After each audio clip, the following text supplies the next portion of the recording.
வணக்கம், welcome to Chitra Murali's kitchen. இன்னைக்கு வந்து மார்கழி 3. இன்னைக்கு என்ன பிரசாதம் நம்ம பார்க்க போறோம்னு பார்த்தீங்கன்னா, ஹயக்ரீவ மட்டி எப்படி பண்றதுன்னு தான் நம்ம பார்க்க போறோம். அதுக்கு எப்பயும் போல நல்ல ஒரு கப்பு கடலைப்பருப்பு எடுத்துக்கோங்க. நல்லா வாஷ் பண்ணிட்டு ஒரு மணி நேரம் ஊற வச்சுட்டு குக்கர்ல வச்சு நல்லா இப்போ ஒரு கப் எடுத்துக்கிட்டிங்கன்னா அதுக்கு ஒரு 2 கப்பு தண்ணி விட்டு 2 விசில் ஹை ஃப்ளேமில் 2 விசில் விட்டு ஆஃப் பண்ணிடுங்க. அதாவது பருப்பு நல்லா வெந்திருக்கணும், ஆனால் வந்து குழையக்கூடாது. அந்த மாதிரி இருக்கணும். பாருங்க, பருப்பு நல்லா வெந்திருக்கும், தெரியுதா? ஆனால் குழஞ்சிருக்காது ரொம்ப. ஸோ இந்த மாதிரி இருந்ததுன்னா நீங்கள் வெல்லம் போட்டு கலரும் போது கரெக்டாக வரும். ஸோ இந்த மாதிரி வேக வச்சு எடுத்து வச்சுக்கணும். இதுக்கு வந்து ஒரு கப்பு வெல்லம் கரெக்டாக இருக்கும். ஒரு கப்பு வெல்லம் வந்து நல்லா நான் என்ன பண்ணியிருக்கேன்னா கொஞ்சமாக தண்ணி விட்டு கரைச்சி ரெடியாக எடுத்து வச்சுருக்கேன். கல் மண் இருந்தது அப்படின்னா நீங்கள் வந்து கரைச்சி சேர்த்துக்கோங்க. இல்லைனாலும் ஒன்றும் பிரச்சனை இல்லை, நீங்கள் அப்படியே கூட சேர்த்துக்கலாம். டக்குன்னு கரைஞ்சிரும், ஒன்றும் பிரச்சனை இல்லை. இப்போ என்ன பண்ண போகிறோன்னா, இந்த பக்கம் வந்து நெய் விட்டுருக்கேன். இதில் ஒரே ஒரு கிராம்பு சேர்த்துக்கலாம். இப்போ இது கூடவே வந்து நம்ம வேக வச்சு வச்சிருக்கோம் இல்லையா கடலைப்பருப்பு, அதையும் சேர்த்துருவோம் நம்ம.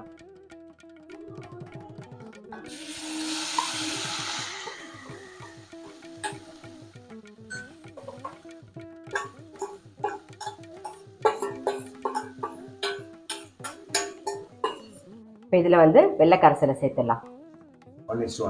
ஆமாம், ஒரு கப்பு கடலைப்பருப்புக்கு ஒரு கப்பு வெல்லம்.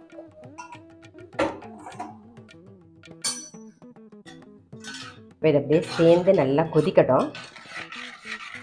இப்போ வெள்ளைக்கரசல் சேர்த்துட்டோம், இது நல்லா கொதிக்கட்டும், சேர்ந்து கொதிச்சு வரட்டும். இந்த ஹயக்ரீவர் மட்டி பிரசாதம் உருவானதுக்கு ஒரு கதையும் இருக்கு. சோடே மடம் அப்படிங்கிற இடத்துல வந்து பீடாதிபதியா வாதிராஜர்னு ஒருத்தர் இருப்பார். அவர் அந்த மடத்துக்கு பக்கத்துலேயே வந்து ஒரு நிலம் இருக்கும். அந்த நிலத்துல வந்து கடலைப்பருப்பு பயிரிடப்பட்டிருக்கும். என்ன ஆகும்னா நைட்டு ராத்திரி வந்து குதிரை, ஒரு வெள்ளை குதிரை வந்து அந்த பயிரெல்லாம் சாப்பிட்டு ஓடி போகும். இந்த உரிமையாளர் பார்த்துட்டு என்ன பண்ணுவார், துரத்தினோட நேரம் எங்க போகும் அப்படின்னு பார்த்தீங்கன்னா அந்த மடத்துக்குள்ளதான் போகும். அப்புறம் மறுநாள் காலையில வந்து அந்த வாதிராஜர் கிட்ட வந்து கம்ப்ளைண்ட் பண்ணுவாங்க. இந்த மாதிரி வந்து உங்களுடைய மடத்தோட குதிரை தான் வந்து எங்களுடைய பயிரெல்லாம் நாசம் பண்ணிட்டு போகுது அப்படின்னு சொல்லி அந்த உரிமையாளர் சொன்ன உடனே, இல்லையே எங்க மடத்துல வந்து அந்த மாதிரி குதிரையே இல்லையே அப்படின்னு சொல்லுவாரு. சரி இது சரின்னு சொல்லிட்டு போயிடுவாங்க. அப்புறம் பார்த்தீங்கன்னா டெய்லி இதே தான் நடக்கும். டெய்லி அந்த வெள்ளை குதிரை வந்து டெய்லி சாப்பிட்டு அதே மடத்துக்குள்ள போகும். இது கம்ப்ளைண்ட் வந்துட்டே இருக்கும் போது அப்பதான் டக்குன்னு வாதிராஜருக்கு தோணும், இது கண்டிப்பா வந்து நம்ம பெருமாளோட திருவிளையாடலாம் இருக்கும் அப்படின்னு சொல்லிட்டு என்ன பண்ணுவார் அப்படின்னா, அந்த உரிமையாளரை கூப்பிட்டு, சரி உங்க நிலத்துல என்ன வந்து சேதமாயிருக்கோ அதை நீங்க கணக்கிட்டு கொண்டு வாங்க, நான் உங்களுக்கு கொடுத்துடுறேன் அப்படின்னு சொல்லுவார். உடனே வந்து அந்த உரிமையாளரும் போய் அந்த நிலத்துல போய் பார்த்தானா அதுல கணக்கிடலாம்னு சொல்லி போய் பார்ப்பார். அந்த வெள்ளை குதிரை வந்து எடுத்த கடலைப்பருப்புலாம் எடுத்துருக்கோம் இல்லையா, அந்த எடுத்த பயிர் எடுத்த இடத்துல எல்லா இடத்துலயுமே என்ன இருக்கும்னா நல்ல தங்கத்துல வந்து முளைச்சு வந்திருக்கும், தங்கமா இருக்குமா. உடனே அவர் ஓடி வந்து சொல்வார், என்ன மன்னிச்சிருங்க, இது எல்லாமே பெருமாளோட திருவிளையாடல் தான் நினைக்கிறாங்க, நான் எடுத்த பயிர் இல்லாத இடத்துல எல்லா இடத்துலயும் இப்ப தங்கமா இருக்கு அப்படின்னு சொல்லுவார். ஸோ அப்ப உருவானதுதான் இந்த ஹயக்ரீவர் மட்டி. உடனே வந்து அந்த நிலத்தை உரிமையாளர் வந்து, நான் வந்து இந்த மடத்துக்கே நான் கொடுத்துட்றேன் இந்த நிலத்தைன்னு சொல்லி மடத்துக்கே கொடுத்துருவார். அன்னிலேருந்து அங்க விளையிற அந்த கடலைப்பருப்புல வந்து வெல்லம், தேங்காய், நெய் இதெல்லாம் சேர்த்து ஒரு பிரசாதம் உருவாகி அதுதான் வந்து ஹயக்ரீவருக்கு கொடுத்தாங்க. ஸோ அப்படி உருவானதுதான் வந்து இந்த ஹயக்ரீவர் மட்டி பிரசாதம்.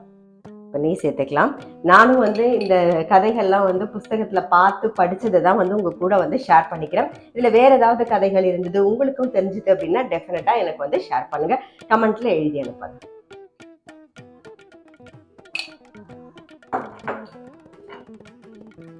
ஏலக்காய் பொடி சேர்த்துக்கலாம்.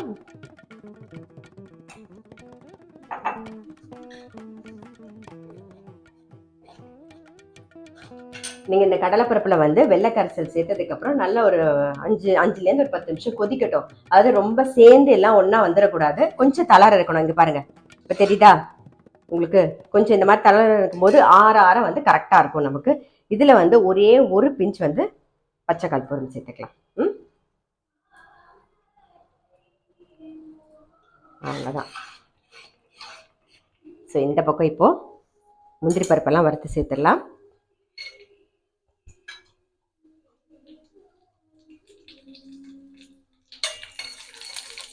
முந்திரி பருப்பு, அப்புறம் கசகசா,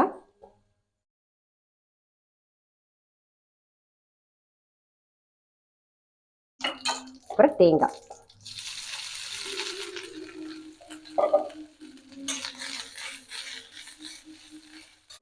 நல்லா வறுபட்டுருது. இதை அப்படியே சேர்த்துடலாம். அவ்வளோதான். நம்மளுடைய ஹயக்ரீவ மட்டி ரெடி.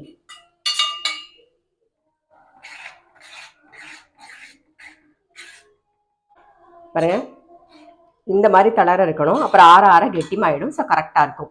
நம்மளுடைய ஹயக்ரீவர் மட்டி வந்து ரெடி. நான் வந்து இந்த கதைகள்லாம் வந்து புஸ்தகத்தில் படித்து தெரிஞ்சுட்டு நான் உங்க கூட ஷேர் பண்ணியிருக்கேன். இதில் வேற ஏதாவது மாற்று கருத்து இருந்தது, வேற கதைகள்லாம் இருக்கு, இதுக்கு காரணங்கள் இருக்கு அப்படின்னு உங்களுக்கு தெரிஞ்சதுன்னா கண்டிப்பாக வந்து எனக்கு வந்து ஷேர் பண்ணுங்க. ஏன்னா நானும் வந்து தெரிஞ்சுக்கிறதுக்கு ஆசைப்படுறேன். ஸோ கண்டிப்பாக ஷேர் பண்ணுங்க.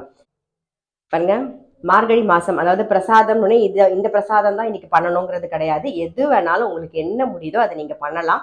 மோஸ்ட்லி பாத்தீங்கன்னா மார்கழி மாசம் வெண்பொங்கல் டெஃபினட்டா எல்லாருமே பண்ணுவோம் இல்லையா? ஸோ எது வேணாலும் நீங்க பண்ணலாம்.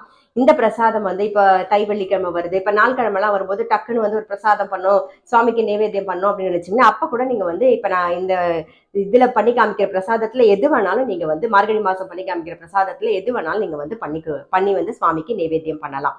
ஸோ அதனால தான் நான் வந்து ஒவ்வொரு நாளைக்கு ஒவ்வொரு பிரசாதமாக உங்களுக்கு பண்ணி காமிக்கிறேன். இப்போ நம்மளோட ஹயக்ரீவ மட்டியும் ரெடி தான். இன்னைக்கும் பிரசாதமாக வந்து மார்கழி 3வது நாள் பிரசாதமாக நம்ம வந்து ஹயக்ரீவர் மட்டி எப்படி பண்ணுறதுன்னு பார்த்தோம். கண்டிப்பாக நீங்களும் உங்கள் வீட்டில் வந்து ட்ரை பண்ணி பாருங்கள். நான் அடுத்த வீடியோவில் சந்திக்கிறேன்.